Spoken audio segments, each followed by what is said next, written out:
About things and so forth. They're leading to you, Benjamin. Grateful for your time. So, is this moment a threat to democratic stability in Brazil?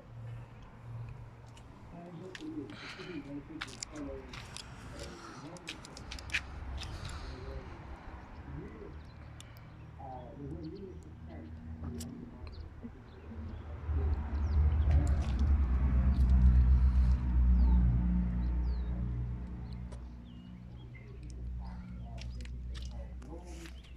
and Minister who expressed his admiration for Brazil's British dictatorship and indicated he would prefer an authoritarian order to democratic one. In the run to the elections, they spread a number of conspiracy theories trying to undermine the integrity of election results and the Benjamin, I'm not sure if you still have you with us. We lost you there for a moment. But just in terms of what is pro Bolsonaro administrators are calling for the rioters,